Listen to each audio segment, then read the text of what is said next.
Welcome to Talk of the Town, everyone. I'm your host, Robyn Zimmerman. And as you know, each week we bring you our show from the WHHI-TV studios, which are located in the Courtyard building right next to the Sea Pines entrance here on Hilton Head Island. And our first guest is actually from Greenville, where I'm originally from. Kathryn Purcell. Kathryn, welcome to Talk of the Town. Thank you, Robyn. So we're here for a very important topic. Kathryn has written a book about mental illness and her life, living with it with family members. So, Kathryn, why don't we talk a little bit about your past and your background, and then we'll get into the book itself. Okay. Well, my background growing up in Greenville, South Carolina, went to Furman University, got a BA degree in political science.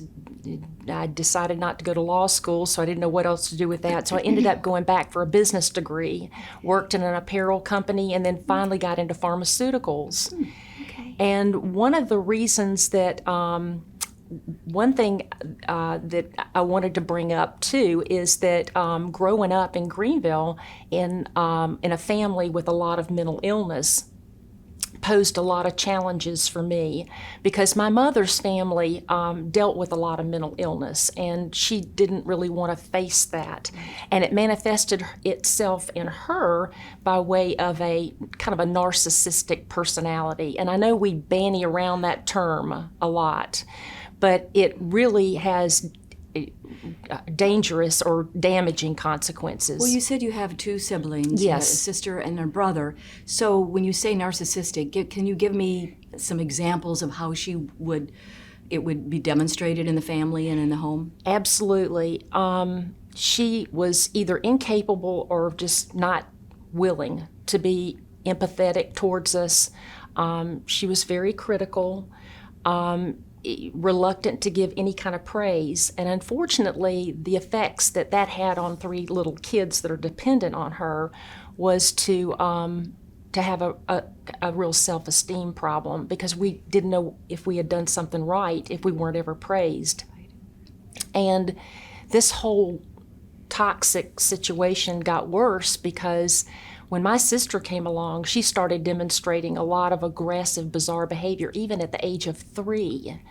And my mom just kind of ignored it or didn't want to admit it. And so by the time she was an adult and she finally was diagnosed with bipolar disorder and got treatment, she said, "Man, this is the first time I've felt good in my life." Now, you and your brother, have you been free of mental illness? Yeah. Well, I don't think I have. I think I suffer with depression and anxiety, and I do think he does too. I just don't think that my brother really wants to go there, and I totally understand it. I don't even think he probably wants to read the book, because once he left home to go into ROTC, he went to Europe, and he pretty much emotionally left the family. Separated. And I get that. It was just too hurtful to keep revisiting.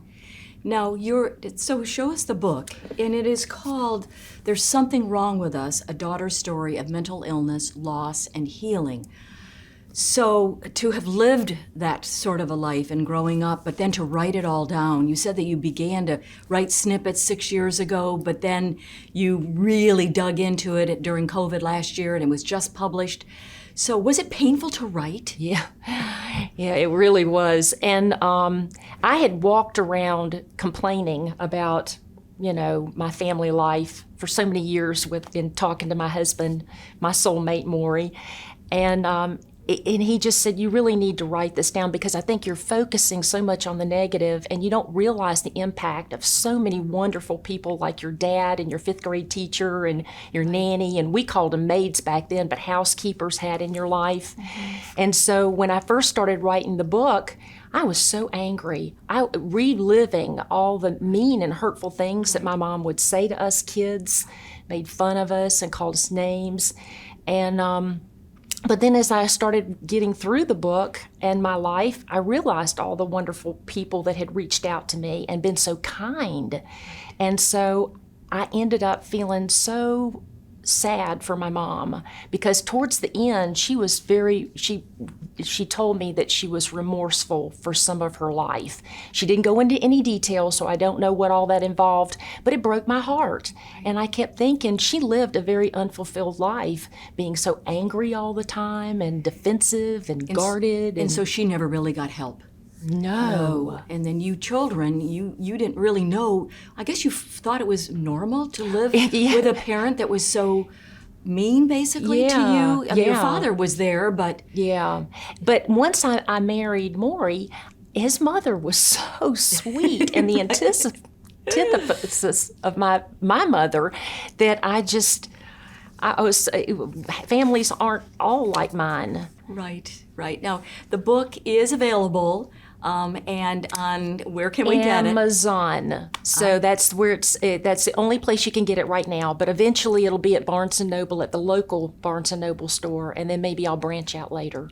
Well, we want to thank Maury, who's actually in the studio, for his support and encouragement to you to write the book and being your partner by your side. I'm so glad you've moved from Greenville. So I am too. I wish we had more time to talk. We'll have you back. Thank you. The subject of mental illness there's still stigma surrounding it. It's so important that we talk about it and understand the hereditary piece of it, and then how to get help. Yes. And there's ways to get help. Absolutely. Thank you. Thank you, Kathryn. Enjoyed our talk. Thank you. And thank you all for joining us for Talk of the Town, and we'll be right back with our next guest.